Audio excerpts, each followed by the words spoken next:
وصل صوتك. Après la Révolution, il y a eu plusieurs arrestations des rappeurs, avec Wilde 15, Clay Bibici, pour une liberté, pour des raisons de liberté d'expression. Que dites-vous qu'un rappeur soit arrêté pour des chansons jugées diffamatoires?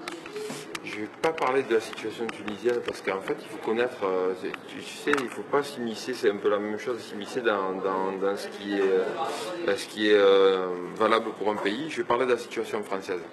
La situation française, il y a eu plusieurs rappeurs qui ont été mis en examen et traînés dans des procès pour des paroles qu'ils avaient écrites dans leurs textes. Je trouve que c'est une grave atteinte à la liberté d'expression et surtout orientée spécialement vers le rap, puisque la chanson française avait écrit des gens comme Brassens des paroles beaucoup plus véhémentes à l'encontre du pouvoir et ils n'ont jamais été poursuivis. Je pense qu'il y a un gros problème en France d'a priori et de racisme vis-à-vis notamment des gens qui pratiquent du rap. Alors en Tunisie, la situation est différente, c'est de la liberté d'expression pure et vraiment, les Tunisiens doivent arriver comme au Maroc d'ailleurs, à se faire une opinion eux-mêmes sur ce qui est dit dans les textes. Le désavantage pour nous, c'est de parler de textes dans une langue qu'on ne comprend pas. D'accord. Juste, si je peux faire une conclusion sur ce sujet, comme vient de le dire Akhenaton, on rappelle que dans les pays européens aussi, il y a de la censure, il y a des rappeurs ou des auteurs qui sont condamnés pour leurs écrits ou pour leurs propos. Et je citerai l'exemple d'un rappeur espagnol qui a été condamné, qui est toujours en prison aujourd'hui, qui s'appelle Pablo Hasél. Nous, on prend soin de ne pas montrer du doigt les pays du Maghreb ou les pays africains ou des pays où, soi-disant, la démocratie n'est pas arrivée. Ça arrive aussi dans les démocraties européennes. Ça arrive un peu moins aux États-Unis parce qu'effectivement, la liberté d'expression là-bas est dans la Constitution, donc c'est quelque chose d'inaliénable et d'intouchable, mais ça arrive très souvent dans les pays européens. D'accord. Il y a une nouvelle forme de liberté d'expression dont je parlais tout à l'heure, c'est les gens se fliquent eux-mêmes sur Internet maintenant. Il y a des juges, des tribunaux, des condamnations, je trouve ça déplorable. Les gens demandent plus de démocratie, plus de liberté, et eux-mêmes se comportent eux-mêmes comme des flics et des juges. Nous, dans l'IAM, en tout cas, ça a été une règle de conduite et de comportement. On émet rarement des jugements, même quand on n'est pas d'accord avec des propos ou des prises de position. Voilà. Juger les autres, c'est compliqué. Vous avez participé à l'Urban Peace et vous avez la chanson J'aurais pu croire où vous avez critiqué violemment Israël, Saddam Hussein, George Bush. Et tout à l'heure, vous avez dit que vous êtes étonné de la position de Londres.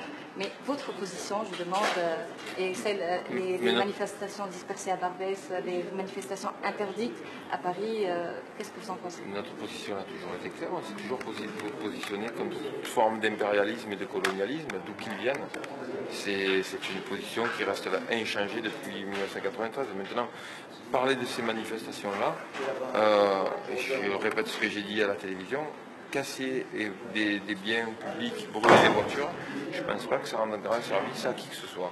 Donc parler de ces gens-là, j'ai aucun intérêt à faire de la publicité. Je pense plus qu'on doit lutter pour que les femmes et les enfants cessent de mourir sous les bombardements. C'est surtout qu'on est en plein dans l'amalgame. Il ne faut pas confondre pro quelque chose et anti quelque chose. Ouais. C'est une grosse différence. Voilà, nous, ce qu'on répète depuis des années sur ce sujet-là, c'est qu'on doit faire respecter le droit international et les résolutions de l'ONU, quel que soit le pays concerné, et que c'est aux hommes politiques français, européens et mondiaux de tenir leurs responsabilités et de remplir ce rôle. Nous, on ne va pas se substituer à eux, on est des artistes, même si on est des auteurs citoyens du monde, on a un avis sur la question. Mais commençons déjà par faire respecter le droit international et les résolutions de l'ONU. Pour votre album Art Martien, vous avez dit que les mangas et les super-héros vous ont très inspiré. En quoi vous êtes inspiré dans les derniers albums? On va dire que c'est toujours... Pour nous, culturellement, on est issu d'une génération qui lisait Strange, Spécial Strange, Nova. Donc ça a été, on a baigné dans ça. Et on a toujours essayé de l'inclure et de l'insérer dans notre imagerie, dans nos textes.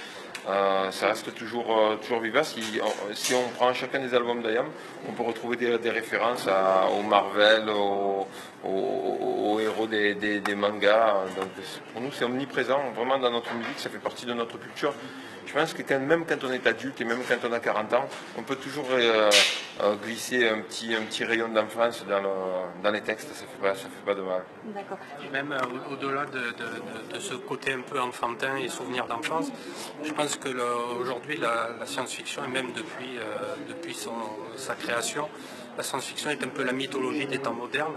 Donc de même qu'on s'est intéressé à l'Égypte et aux civilisations anciennes, ça fait partie aussi un peu de cette imagerie et de cet imaginaire qui fait partie vraiment de la création du groupe et de l'inspiration du groupe.